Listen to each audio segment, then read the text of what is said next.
Well, something big is coming, guys, and world leaders are trying to hide it from you because it's not good for them. I'm hearing the same spin right now. I'm hearing it in Britain. I'm hearing it in Canada. I'm hearing it in the United States and more. All the data that I'm looking at, that we've been looking at, shows a massive recession is heading our way just after Christmas time. And the reason I say just after Christmas time is because we're talking about the seasonal employment. So you'll get that seasonal employment at the department stores, and they're gonna hire people temporarily when they're home from college. Most people out there still don't realize that we are being controlled by a system led by people who are not interested in preserving our constitutional rights, our personal freedom, or our self-reliance. They want us divided. They want us angry at each other. They want us financially dependent and constantly scared so they can rule us more easily. That's why our country is facing such a steep moral, economic, financial, and political decline. The truth is that no political party, government agency, or philanthropic corporation is actually making any real effort to avoid the total collapse of our democracy. We revisit an analysis published by the writer and longtime writer Trevor M.D. Creekmore, also a series of reasons why things are going terribly wrong in America. Here is why the United States is going to hell in a handbasket. Free trade with our arch-enemy, Communist China. China is not our friend. It is rapidly overtaking the US economically and geopolitically, and it'll soon surpass the US militarily. But still, we continue to import and consume billions of dollars of products made in China each year. We have outsourced the production of several goods and the processing of raw materials to China, making us increasingly more dependent on a nation that is ideologically opposed to our morals and values. Meanwhile, the Chinese government continues to use those funds to strengthen its military and expand its technology. In fact, over the past 3 decades, instead of supporting our own military forces, the US has been exporting to China advanced technology that could be used against us in a potential confrontation. We used to be a nation that promoted morality and the belief in God, but today we are a country where the most perverse and ungodly acts are seen as normal. Depravity is not only accepted, but promoted and glorified. To make things worse, those who are brave enough to speak up against this growing immorality are accused of inciting hatred. Consequently, those who defend honorable values are being increasingly silenced while degenerates continue to infiltrate our society. The US is facing a moral collapse. Right now, everywhere we look, we and our children get instantly bombarded with obscene images in books, magazines, movies, music, and TV. This constant flow of promiscuity has corrupted the minds of the American people and continues to expose younger generations to perversion. People are no longer believing in God, the Bible, and Christian values. Harris Poll conducted with thousands of American adults found that more and more Americans describe themselves as not very religious, and according to a Daily Mail report, today more people believe in the theory of evolution than in the Word of God. For decades, we've been abandoning the religious principles that this nation was built on. Those beliefs have held us together and made us strong.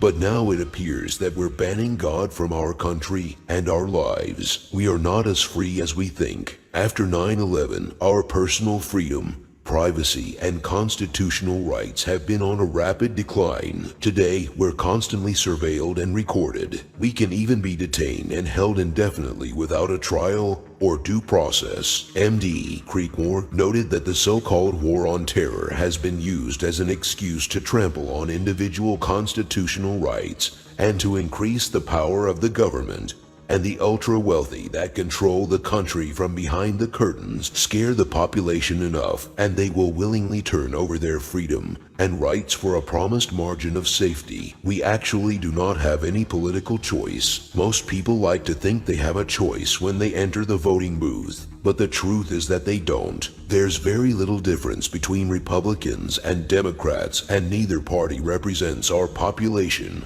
or makes any effort to defend our individual rights or the Constitution. What we have is a one-party system that is disguised as a two-party system.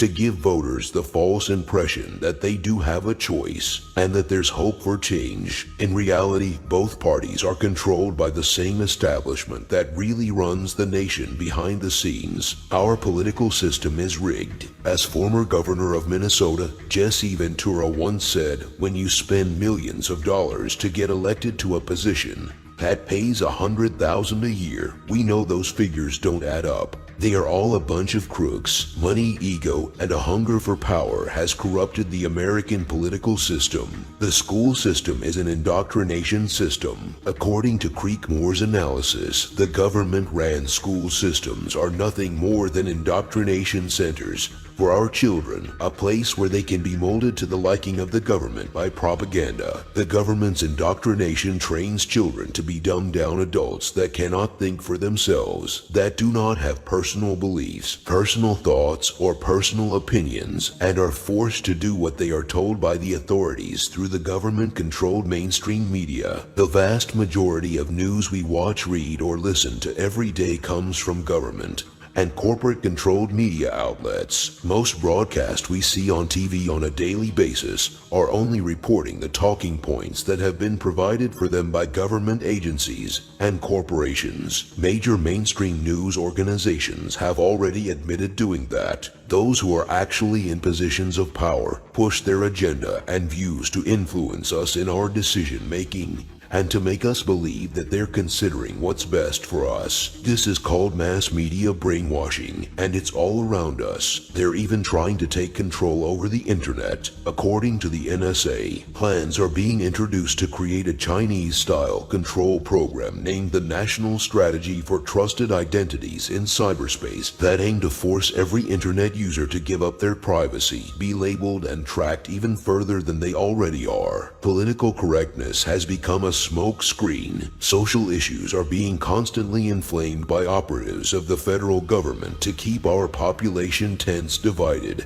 and on edge. The mainstream media uses these problems to keep everyone occupied, pointing fingers and fighting with each other. And that way we don't see what's really going on in our country, our economy, and our freedom. They want to keep us divided so they can better lie to and control us. Less self-reliance and more government dependence. Another important aspect to be considered is that our society used to be filled with individuals that practice self-reliance and personal responsibility, but times have surely changed. Today, millions of people are extremely dependent on the system, and government programs not only exclude those who are self-reliant, but frequently trap individuals and families into long-term dependence, leaving them incapable of escaping their condition for generations to come. Foreign companies are taking over our business and property sector. Several foreign corporations have been buying up thousands of U.S. businesses and purchasing land in the United States. For instance, China bought 90% ownership of IG Airplane Leasing Unit International Lease Finance Corporation for $5.28 billion. According to a CNBC report, the Chinese are on a buying spree, sweeping up every energy and natural resource in the United States that they can get their hands on. And they even buying up and taking control of the U.S. food supply. China's largest acquisition to date of a U.S. company, Smithfield Foods, is raising interest among market watchers who question China's interest in taking possession of one of America's largest food producers. Today, anyone who disagrees with government policies can be considered someone who has a psychiatric disorder. Psychiatrists now can legally say that nonconformity is a mental illness. This is being done for a couple of reasons, which include the government's will to take away our rights or send us to prison indiscriminately, and also send a message to others that they should keep their heads down and remain compliant. Otherwise, they'll face the consequences themselves. Our national debt is overwhelmingly large. The current national debt now stands at $30 trillion. It won't take too long before this huge debt load crashes the economy. Major countries are already starting to lose confidence in the U.S. dollar and dumping treasury-backed securities by the millions. Since 1913, our currency has continually lost value, and our buying power has steadily shrunk. When the rest of the world realizes the proportions of the mess we've got ourselves into, they'll stop lending to us, and everything will fall apart in our nation. Of course, this won't happen overnight. It's been happening for years, and as we are getting closer to the end, this whole process will be put into overdrive. We're living through exceedingly dark times, and our freedom is under threat. We must share the word and start taking action before it's too late.